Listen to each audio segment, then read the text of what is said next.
Hey, this is author A.L.McCarroll, and I am coming at you from my desk in my room for the very last time for this recordings of the first book of my Into the Void trilogy, The Pawn. I still haven't decided if I'm going to do this for the other two books or not. As of now, for now, it's just going to be this one. But if there's enough interest in these videos, then I'll probably end up doing the other ones. I just, gonna wait for a little bit more interest in it first. And, oh, it's been so crazy. When I first started this, I was so anxious about doing these recordings. And I had a lot of anxiety around it. I have generalized anxiety, and the whole process of starting the Instagram for my author account, starting writing these books, putting myself out there for the world has been just terrifying, just the hardest thing. But in time, it's just gotten a whole lot easier. And it's been amazing. And I feel really thankful that I was able to do this, really fulfilled, and just really amazed that I got this far, even. And so, uh, for the last time, let's do one of these, like what happened in the previous chapter bits. Chapter 17, Guinevere got back to Gwen Tech after everything that's happened. They had the funerals for the characters that died, and she has decided, because she's bad about trying to push everybody away from herself, that she's gonna push herself away from everybody by getting herself cryogenically frozen. It's not the best idea, but it's Guinevere, and that's just who she is. She's bad about that kind of stuff. And so she wants to see Marcus Silver for one last time, be able to maybe resolve some stuff, give him some instructions on what she wants him to do, and he comes and visits her, and he's, excited. Yay, I get to be back in the woman that I love's life. Just for her to turn around and be like, hey, I need to use you because you're a criminal, and I want you to listen out for Avenger while I freeze myself for who knows how long. So, Guinevere, geez, Guinevere, girl. All right, so life stuff. We're gonna be going to the Renaissance Festival soon. It's gonna be on the 11th, so that's pretty soon. This is gonna drop on the 8th, so a couple of more days after this.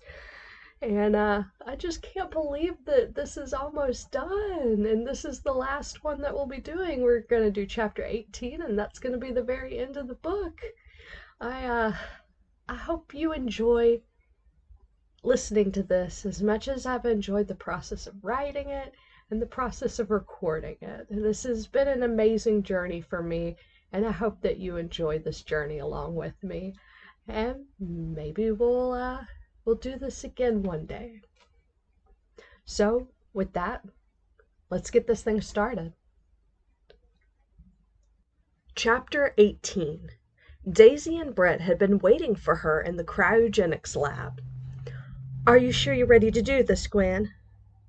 Daisy had asked her the same question for the past few weeks. "I'm sure. I have to do this to keep everyone important to me safe." She noticed that the lab had been cleared out of all of the everyday workers, leaving the huge area strangely quiet besides the sounds of machines in the background. Behind her, Marcus broke his silence. "Come on, Gwen. Even your friends think you're being extreme. You don't have to sacrifice yourself for us." He fixed her with a frustrated look. "You don't have to do this." Daisy eyed him up and down with disdain before coming to her defense. "I trust Gwen. I know she wants to do this for the best intentions. For everyone." Daisy looked over at her with a sad expression. "Even if I'd rather be able to keep you here with us." Guinevere could see Daisy's eyes brimming with tears as she closed the distance between them, giving her a big hug. When she broke away, Brett spoke. "It's gonna be weird without you here, Gwen." He gave a weak smile. "Who else is gonna keep me on my toes?" Daisy gave a little chuckle. "I guess I'll just have to be twice as hard on you," Daisy added. Guinevere smiled at her friends. "Come on, guys, you make it sound like I'm dying instead of just sleeping for a little while," Guinevere stated teasingly. Marcus felt awkward as he watched the exchange between the three.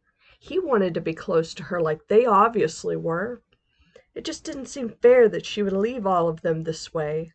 Guinevere was constantly pushing him away, and it hurt more each time. Blust caught him looking and waved him over. He held his worries back and calmly walked up to the group. "Exactly. This is not a goodbye." Marcus caught Gwen looking at him as he spoke. Her brown eyes were gorgeous. "It's a see you again soon," he said. These words were directed to her with a solid promise behind them. Guinevere nodded and smiled at him in a way that crushed his soul. The cryopods were made of metal with a domed glass on top that could view their occupants from head to torso. Each pod had a G-Tech screen for running operations and reading diagnostics on the inhabitants. There were a few 100,000 pods in the underground cryo lab. They were to be used in case of a new destruction event. They would be able to freeze everyone working at Gwentech. Then they would take as many civilians as possible if there were remaining pods. That way, they could ensure enough people remained to repopulate the planet. Nearly 1 millennium ago, when the destruction event had happened, they had been lucky enough to have a big enough remaining population to move forward and grow colonies on planets Darlene, Prime, and Titania. Daisy had always been fascinated with that period of time and the mysteries surrounding their old world ancestors. This was her life's work, preparing the world in case the worst were to happen again.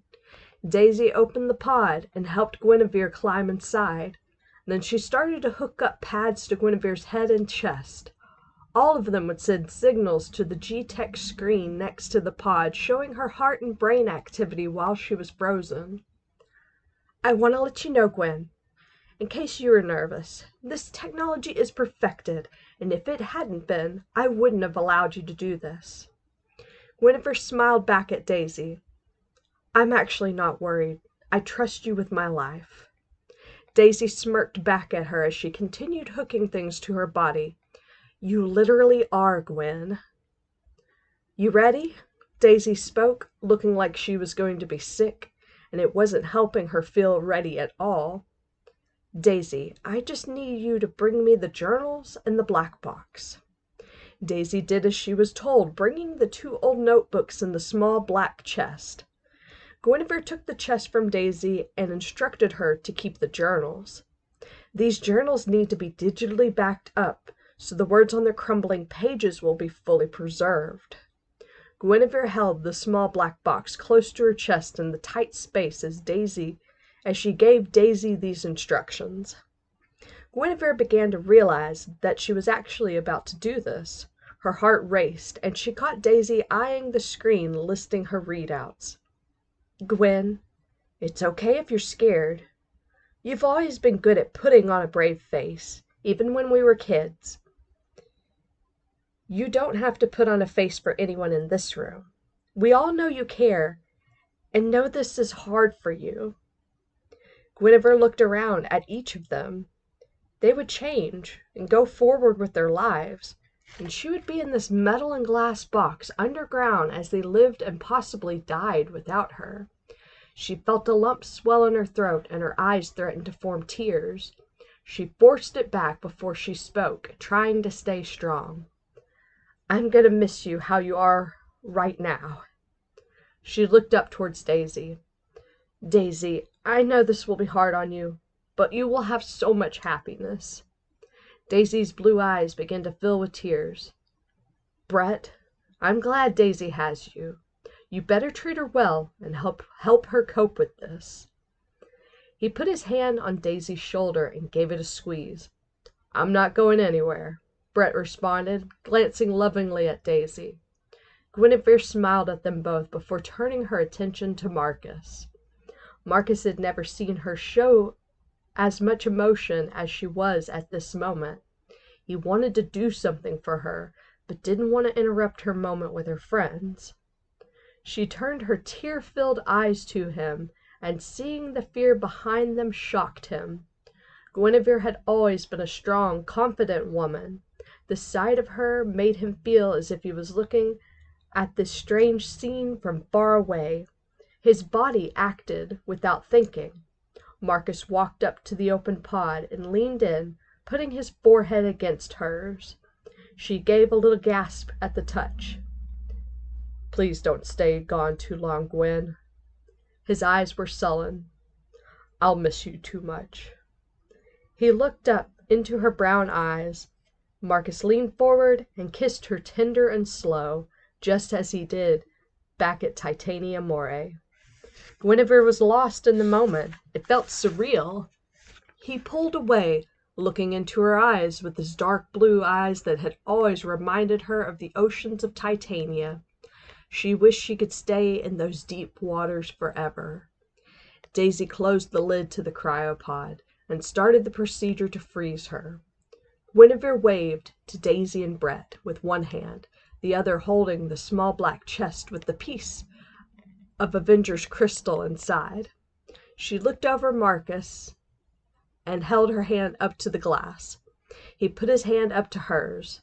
She wanted to drink in the scene before she fell into a deep sleep. It hit her like a wall. Her eyelids felt heavy, and her hand slowly slid down the glass. Then, as her mind shut down for sleep, it showed her flashes of memories. Marcus brought her coffee. His face was illuminated in the darkness by the multitude of colorful lights from the machinery. And finally, his face as he leaned in closer to her. He came in to kiss her on the dance floor and in the cryopod. Guinevere enjoyed the slideshow her mind had presented, but she knew things would never be the same when she woke up. Marcus watched silently as her hand slid down the glass and out of sight. She looked like she had fallen asleep. The chamber then began to emit several beeps as gas sprayed into where she lay. It worried him to see. Marcus looked over at Dr. Ray with a questioning expression. "It's fine, Doctor. I mean, Mr. Silver." Her correction frustrated him. Even though he was not employed under what was now her company, it didn't mean he lost all capabilities in his fields. "This procedure she is undergoing will effectively put her into stasis. She will be fully preserved until we wake her up." She must have caught the worry in his gaze. "Guinevere has been my friend from childhood. I've known and loved her much longer than you. I'd never risk her life on something I wasn't entirely sure of." Daisy's voracious statement shocked him into silence. "There are, of course, risks involved, like any medical procedure, but this is what she wanted to do, and I respect her choice, and I expect you to respect her wishes as well." She fixed him with a serious look as she spoke. Did she think he was going to just open her up and steal her away? The thought made him crack a smile. "Sure, I understand, Dr. Ray." His words came out with a tinge of sarcasm. Ever since Dr. Ray had seen him enter the cryopod lab, Marcus could tell that she disapproved of him. But he knew he was safe, or Dr. Ray would have already called the authorities to come and detain him. She looked over at Blust and then back to him. "We'll need you to come with us before you leave." Marcus suddenly felt suspicious of the two in front of him. He fixed them with his cool stare. "Where are you taking me?" The three walked through the line of cryopods towards a small elevator along the wall. "Guinevere left some things she wanted you to have. It's way more than someone like you deserves." Marcus was tired of Daisy's snide remarks, but he kept silent and followed her and Brett into the elevator. Daisy pushed a button with the hand that wasn't holding onto the two journals. The elevator took them up from the underground room. When they arrived at their destination, he was shocked to see a ship hangar for smaller personal space shuttles. He knew Gwentech made ships like these, but he had never been to that part of the development area. He silently followed as they led him past a few partially built ships. Finally, they approached the far wall where a small silver vessel faced a tall hangar door. Dr. Ray pulled a brand new G-com out of a pocket inside of her lab coat. He watched passively as she touched the screen with her pointer finger. The ship in front of them opened up and dropped a ramp. Dr. Ray glared at him with disdain before she extended the com his way. A ship, he thought to himself. Couldn't actually be a ship that Guinevere meant to give him. He took the band, examining it closely. It was sleek and new. Marcus could tell Gwyn had built it to work effectively with his hacking cord. He replaced the old model on his wrist, putting it into his lab coat pocket and admiring the sleek new com. Guinevere made these for you. He looked up at Dr. Ray, feeling a pang in his chest as he thought about Guinevere putting forth this much effort for him. The com operates parts of this ship. Guinevere made these with her goal for you in mind. I told her she shouldn't trust a criminal this much, but this is what she wanted, and like I said, I'm going to honor her wishes. Oh, so you think I'd be okay with being used by her all over again? He smirked as he spoke sarcastically. Dr. Ray's eyes narrowed at the question. Doc, you took a bad situation and made it worse for yourself. I think you're lucky she cares this much about you in the first place. Dr. Ray pointed one finger at him as she continued her speech. There once was a time when I thought you were redeemable and wanted to help bring you two together, but you've continued terrorizing this system. I don't think you'd ever deserve someone like Guinevere. Marcus's eyes narrowed as he hit Dr. Ray's hand out of his face. Well, good thing. What you think doesn't matter, Blondie. Her eyes blazed furiously. He strode past her onto the ship. He heard her yell after him. I'll give you an hour to get out of my building and off of this planet, Marcus Silver, and if I see you here again, I'll have you detained. He heard the hushed tones of Blush trying to calm her down. Marcus didn't care what Dr. Ray thought of him. He had done what he had to survive when they had pushed him out, and yes, he still cared deeply for Gwen, but in the end, she was still using him for her own gain and pushing him away like she always did. The paths go both ways, sweetheart, he thought as he found the tiny cockpit of the ship. He could see Brett had moved to a panel to open the hatch door. He waited for it to open up. He then started the ship from his new G-com. It was surprisingly easy to operate. Marcus set in coordinates to Darlene. He was surprised at how long it was estimated the trip would take.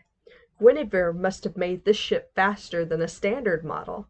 How considerate, he thought sarcastically as the ship took off on the way to its destination. Marcus walked around his new ship. All the rooms were small, but the layout utilized the space amazingly. The ship halls made a circle. The cockpit had a hallway curving around to a room with a few bunk beds. Across from it was a small but functional kitchen. Down from both was a single bedroom with a modest bathroom attached. Further down the circular hall was a medical bay with a small attached office space, and past that was a quaint lounge and a hatch to a maintenance area with a cargo bay. Marcus imagined Guinevere working hard to put this together for him, and he felt guilt creeping up his throat. He pulled his flask from his coat pocket, drinking long and deep. Her friend Dr. Ray had been right. He didn't deserve her, and never would. Once he returned to Darlene, he could see the Baron jumping up and down, waving his hand as he landed. He had messaged the Baron, telling him to expect him with the new ship. Marcus had thought about setting off without the Baron, but a ship like this would need a ton of upkeep. He would have to take more jobs and needed help that he could trust. The Baron was erratic and unexpected, but unequivocally loyal. He was determined to do his best to try to forget about Guinevere and move forward with his life, with this ship she had built for him. the galaxy would be ripe with opportunities, and because of her, it would all be his for the taking. Hey, this is A.L.McCarroll. Thank you so much for watching my video. I hope you enjoyed it as much as I enjoyed making it. Remember to give it a thumbs up, hit the subscribe button, also turn on notifications so you never miss a chapter. Don't forget to follow me on my social media platforms for updates. You can find the links in the description box. Thank you again for watching. Stay tuned and take care.